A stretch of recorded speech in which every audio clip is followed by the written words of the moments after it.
El día de hoy hablaremos sobre la reseña histórica de los distintos pensamientos políticos. El pensamiento político en Grecia. Según su contexto religioso, los griegos creían en las predicciones del oráculo. Las predicciones eran dadas por la pitonisa, la cual cae en un profundo trance durante el ritual. Aún se desconoce la causa por las cuales ella cae en ese trance, pero se cree que ella consumía o inhalaba sustancias tóxicas antes de dicho ritual. Según su contexto económico, los sacerdotes administraban muy bien el dinero, debido a que los extranjeros enviaban donaciones a Grecia y con este dinero los sacerdotes desarrollaban mucho poder. La era arcaica va desde el siglo VIII hasta el siglo VI a.C. La época arcaica trajo consigo varias innovaciones, como por ejemplo, el desarrollo de las ciudades-estado, las catapultas. Los eruditos diseñan los primeros mapas del mundo, se forman ejércitos políticos y nace la polis. La política en Grecia, en el siglo VI a.C., cambia la vida en Atenas. Los atenienses se rebelan contra la ley y nace la Asamblea Popular. Está restringida a los menores de 20 años y se paga dinero por su asistencia. Se reúnen una vez al mes cerca de la Acrópolis para hablar de política. Esto marca el comienzo de la democracia. El orden político. Según su orden político, se ordenan en nobleza, artesanos, agricultores, comerciantes y obreros. Los filósofos contribuyen a crear una Grecia más innovada. Entre algunos de estos tenemos a Tucídides.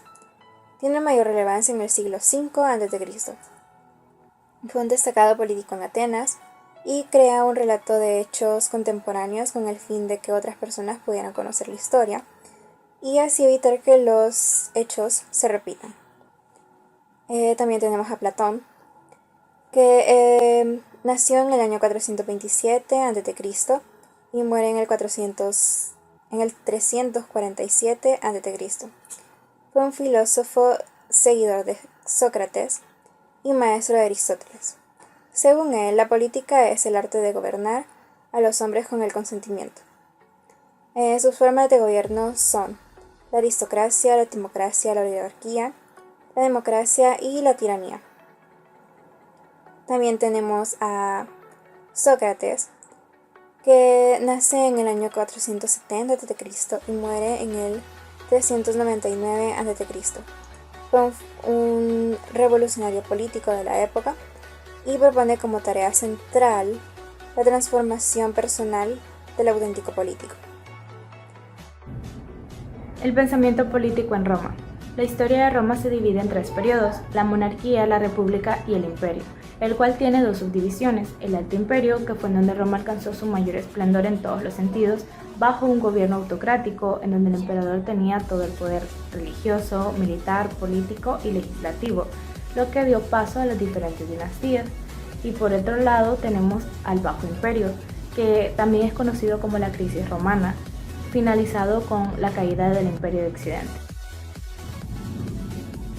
En cuanto a su organización política y económica, la agricultura y producción artesanal fueron sus bases en un principio, pero conforme al avance de las conquistas romanas, los trabajadores fueron reemplazados por esclavos, en su mayoría prisioneros de guerra, y los pequeños agricultores fueron desapareciendo para dar paso a grandes terratenientes, quienes formaron una aristocracia.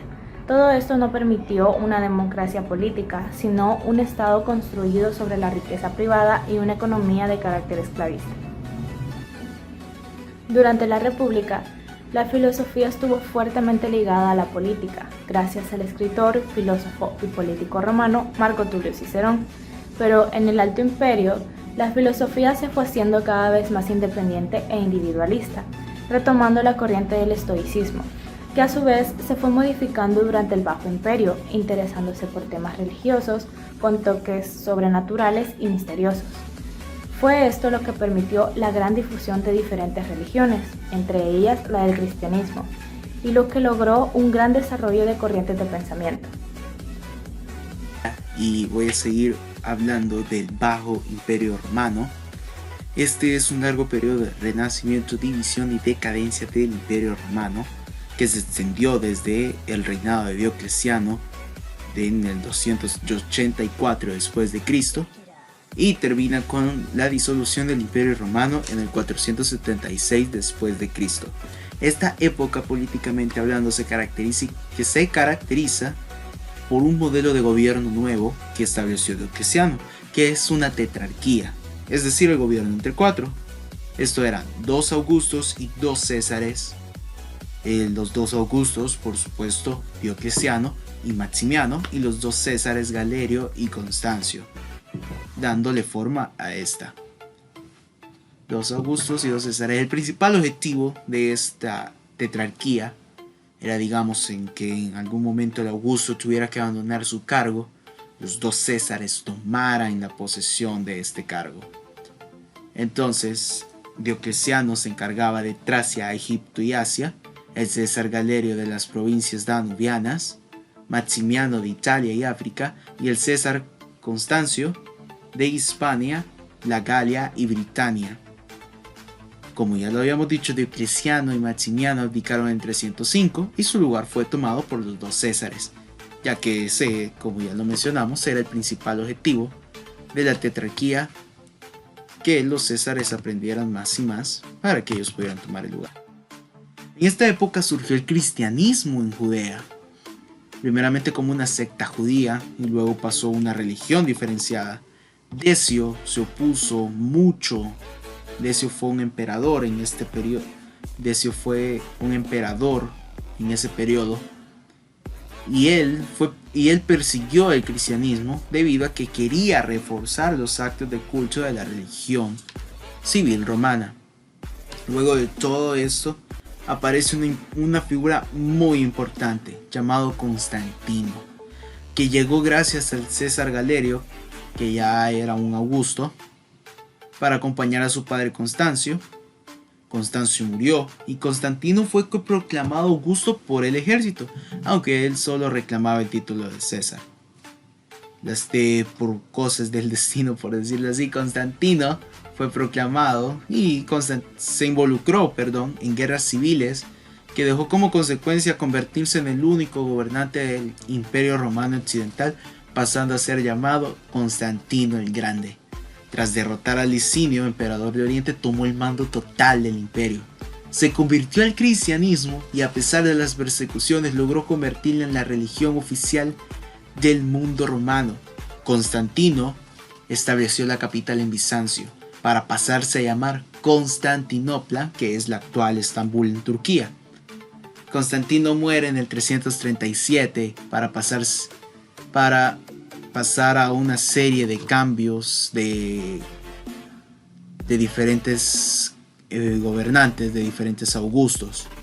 Todos estos reinados se fueron debilitando poco a poco debido a los altos impuestos para financiar al ejército y a la burocracia, sumándole a esto las numerosas guerras civiles y las invasiones del pueblo germano, buscando estrategias, dándoles cargos militares altos a los germanos, teniendo un breve éxito, pero otros pueblos invasores del este tomaron el control total del occidente. Al final del siglo IV, el rey de los visigodos, Alarico I, invadió Iliria y arrasó con Grecia, y en el 410 ocupó y conquistó Roma, muriendo poco después. Sus sucesores fueron llevando su plan, y donde Honorio,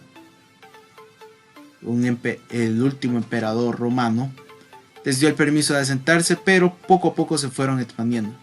Ya a estas alturas diferentes pueblos ya habían invadido prácticamente todo el imperio occidental. Entonces llegó